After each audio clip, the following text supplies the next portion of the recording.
João 11, a partir do verso 17 ao 27. Amém? João 11, do 17 ao 27. Diz assim: Chegando Jesus, encontrou Lázaro já na sepultura, havia 4 dias. Ora, Betânia estava a cerca de 15 estádios perto de Jerusalém. Muitos dentre os judeus tinham vindo ter com Marta e Maria para as consolar a respeito do seu irmão. Marta, quando soube que vinha Jesus, saiu a seu encontro. Maria, porém, ficou sentada em casa.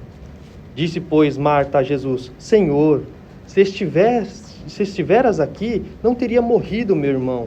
Mas também sei que, mesmo agora, tudo quanto pedires a Deus, Deus te concederá. Declarou-lhe Jesus: Teu irmão há de ressurgir. Eu sei, replicou Marta, que ele há de ressurgir na ressurreição, no último dia. Disse-lhe Jesus: Eu sou a ressurreição e a vida. Quem crê em mim, ainda que morra, viverás. E todo o que vive e crê em mim não morrerá eternamente. Crês isso? Sim, Senhor, respondeu ela. Eu tenho crido que tu és o Cristo, o Filho de Deus, que deveria de vir ao mundo. Até aí, irmãos. Passagem maravilhosa. Essa passagem. Eu sempre eu medito bastante sobre essas coisas, entro assim, bastante em filosofia, em algumas coisas assim. Aí até pensei em escrever um manual da boa morte, ou um manual do bem morrer, né, para você se preparar para a morte. Foi nesse mês que eu acabei perdendo minha avó, e realçou novamente essas coisas, pensando sobre a morte, tudo assim. E eu estava lendo um livro famoso, que foi escrito na década de 50, eu não sei se os irmãos já ouviram, Memórias de Adriano. Foi escrito por Margarida Yourcenar. E essa é uma autobiografia do imperador Adriano, e é uma biografia fictícia, assim, ele contando da vida dele, dos últimos dias, já estava esperando a morte e tudo, daquele desespero, e ele escreveu um poema, que é bem interessante. O poema diz bem assim: pequena alma, terna e vagante, hóspede e companheira do meu corpo, descerás a lugares úmidos, frios e nus, onde terás de renunciar às alegrias de outrora. Se você for em Roma, quando você entrar na agência de viagem, lembre-se de mim, eu também quero ir para lá.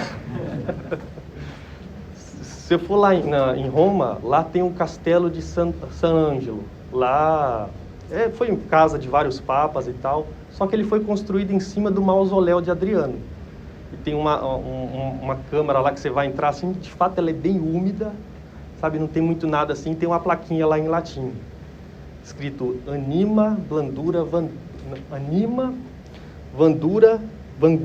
Blandura. E as primeiras palavras desse poema que o imperador Adriano, ele citou, né? Pequena alma, terna e vagante, hóspede e companheira do meu corpo, descerás aos lugares úmidos, frios e nus, onde terás de renunciar às alegrias de outrora. Então ali, ele expressa ali, esse poema foi ele mesmo que escreveu, tem nesse livro, e ali ele demonstra, irmãos, a angústia da morte, porque ele sabe que quando o ar deixar os seus pulmões, ele vai para aquele sepulcro frio, gelado, e ele não tem esperança. No mundo antigo, o pessoal sempre tentou abafar, né, suprimir o medo da morte. Se vocês for procurar por Epicuro, o Paulo, ele debateu com os epicureus e os estoicos lá em Atenas. E o epicurismo, ele fala assim: a morte, ela não existe, porque a vida é sentir, mas quando a gente morre, a gente deixa de sentir. Então, se você deixa de sentir, você deixa de existir. Então, você não precisa ter medo da morte. Então, tentando sempre suprimir o medo da morte, a ânsia da morte. Só que a morte sempre pairou no mente do mundo antigo, até mais ou menos a modernidade, né? Muita gente morria, né? A morte estava próxima, a gente via nossos entes queridos morrendo na cama, né? Hoje em dia não, na pós-modernidade, geralmente as pessoas morrem no hospital, né? Longe de nossos olhos, a gente só vê ela ali no velório, né? Na hora do enterro, e acabou. A gente não vê a pessoa mais moribunda, né? A gente está longe da morte, né? Por medidas de saúde, de outras coisas. Então as pessoas tendem também a não pensar nela. como é que as pessoas não pensam nela? Não, fica pensando nesse pensamento mórbido. Não, vá viver, vá ser alegre, né? Vá dar prazer ao seu corpo, né? E na hora que a morte vir, você não vai ter que pensar nela. Então as pessoas tendem a fazer isso, não pensar naquilo que é inevitável à raça humana. E é inevitável porque foi consequência do pecado de Adão.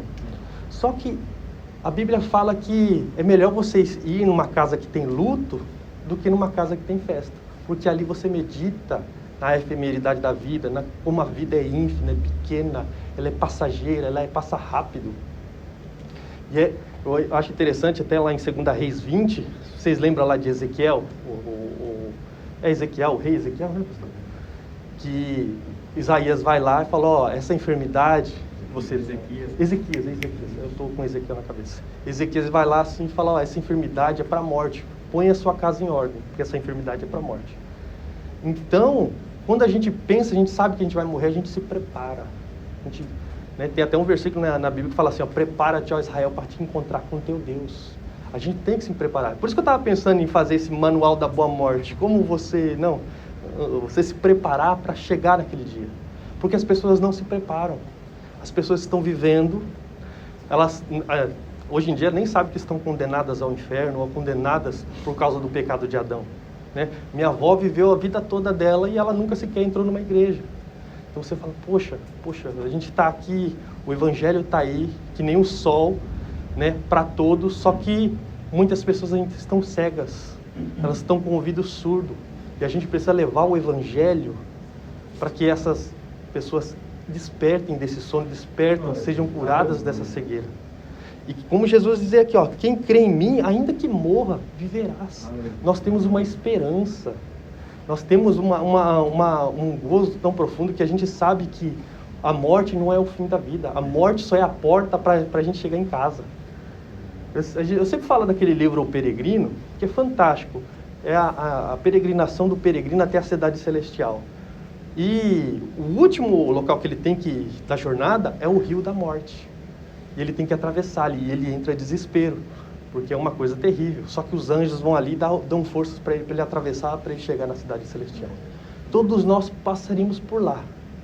Só que a gente não precisa mais temer, porque a morte já foi vencida pelo nosso Senhor. Eu não sei se você já assistiu aqueles filmes, lá Troia, tem um filme de Troia lá, que às vezes quando dois exércitos vão se enfrentar, eles escolhem, ó, vamos para poupar o pessoal, vamos escolher os dois melhores guerreiros. E aquele que vencer traz a vitória para a sua nação. O nosso Senhor, ele lutou contra a morte. E ele a venceu. Trazendo vitória para nós. Por isso que nós não precisamos mais temer a morte. A morte, irmãos, ela vai voltar para o local onde ela não deveria ter vindo. A não existência. E a gente leu, cantou aqui hoje nos hinos também. Essa mão que está envelhecendo aqui, ela vai ser glorificada. Então, pense nisso. A morte não é o final da vida. Mas se você crê naquilo que Cristo fez por você, que a gente vai relembrar hoje, está relembrando aqui, é aquilo que Ele fez por você, para você viver eternamente. Amém? Deixa essa palavra para a meditação dos irmãos. Amém. Ficar em pé.